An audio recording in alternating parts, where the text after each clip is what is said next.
السلام علیکم۔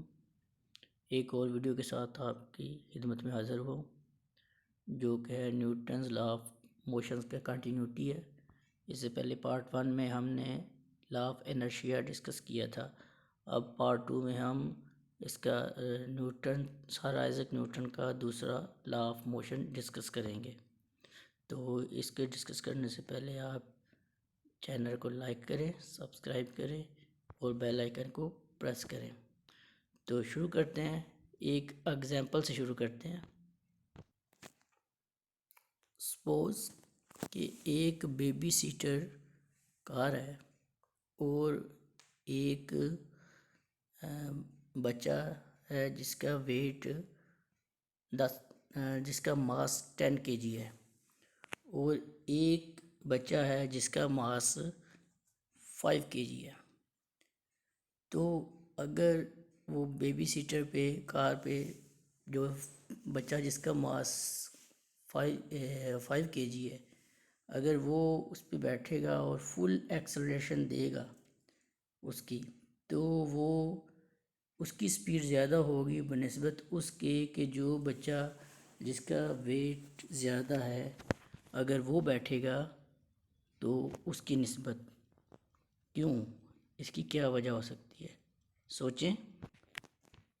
تو سوچا آپ لوگوں نے سوچا کہ اس پہ کیا ہوگا؟ ایک چیز ظاہری سی ایک بات ہے کہ جس کے ماس زیادہ ہے اس کی ایکسلریشن کم ہوگی اگر اس پہ فورس اس کی سیم رہے، اور اگر ماس کم ہوگا، عام زبان میں جس کو وزن کہتے ہیں، ویسے ماس اور وزن ڈیفرنٹ ہوتا ہے، تو جس کا ماس کم ہوگا تو وہ زیادہ ایکسلریشن کے ساتھ چلے گا۔ تو یہی نیوٹن صاحب کا سر آئزیک نیوٹن کا دوسرا لا آف موشن کہتا ہے کہ جو فورس جو ایکسلریشن ہوتی ہے وہ ماس کے انڈائریکٹلی پروپورشنل ہوتی ہے اور فورس کے ڈائریکٹلی پروپورشنل ہوتی ہے۔ دوسرے الفاظ میں وہ بیان کرتا ہے the net force of an object is equal to the product of its mass and acceleration. F is equal to ma. F is equal to ma in short یہ رول کہلاتا ہے نیوٹن کا۔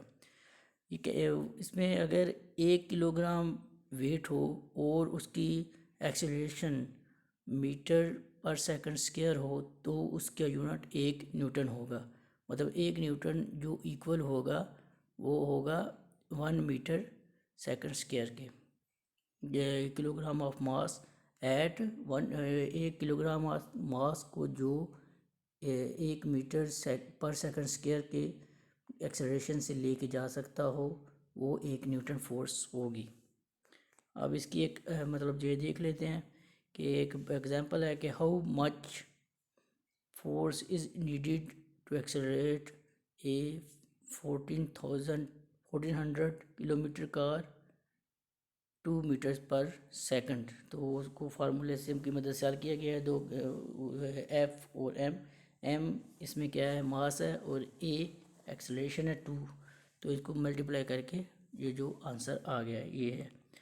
اب اسی کو ہم تھوڑا سا ایک ایگزامپل سے دیکھ لیتے ہیں چیزوں سے کہ اگر فورس 10 نیوٹن ہے تو 2 کلو گرام کا ماس جو ہے 5 میٹر پر سیکنڈ اسکوائر تک ایکسلریشن کر سکتا ہے۔ اگر 20 نیوٹن فورس ہے تو 2 کلو کا ماس 10 میٹر پر سیکنڈ اسکوائر تک کا جا سکتا ہے۔ اگر 20 کلو ہے تو 5 میٹر پر سیکنڈ اسکوائر تک لے جانے کے لیے کتنا ویٹ ہونا چاہیے؟ سوچیں۔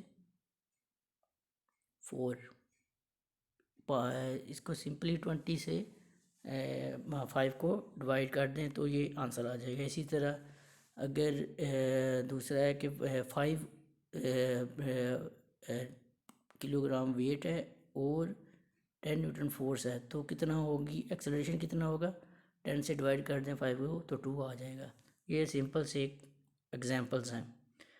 اب ایک اور چیز کہتے ہیں، وہ کہا یہ جاتا ہے کہ اب اگر یہ نارملی دیکھا گیا ہے، یہ کہ سوال ہے آپ سے بھی پوچھتا ہوں کہ اگر 2 ڈیفرنٹ ماس کے اکوپمنٹ کو زمین پہ پھینکا جائے تو کون سا پہلے پہنچے گا، زیادہ ماس والا یا کم ماس والا؟ تجربے سے یہی ثابت ہوا ہے کہ یہ دونوں ایکول پہنچیں گے، دونوں برابر پہنچیں گے، لیکن جو فورس ہوگی جو بڑے ماس والا ہوگا اس کا امپیکٹ زیادہ ہوگا، کہ اگر آپ بڑا پتھر پھینکتے ہیں اور چھوٹا پتھر پھینکتے ہیں تو بڑا پتھر پھینکنے سے زمین پہ گھڑا پڑ جاتا ہے، ایکسلریشن اس کی وہی رہے گی، کیونکہ گریوٹی کی جو ایکسلریشن ہے 9.8 میٹر پر سیکنڈ اسکوائر، تو یہی ہے۔ اب اس پہ ایک اور چیز آ جاتی ہے، یہ ایک مشہور زمانہ بات کہ نیوٹن صاحب کے سر پہ ایک سیب گرا تھا اور اس کے بعد یہ گریوٹی انہوں نے دریافت کی۔ اب سوال یہ ہے کہ جب نیوٹن صاحب کے سر پہ ایک جو سیب گرا ہوگا تو وہ اس کی فورس کتنے نیوٹن ہوگی، مطلب نیوٹن صاحب کے سر پہ گرنے والے سیب کی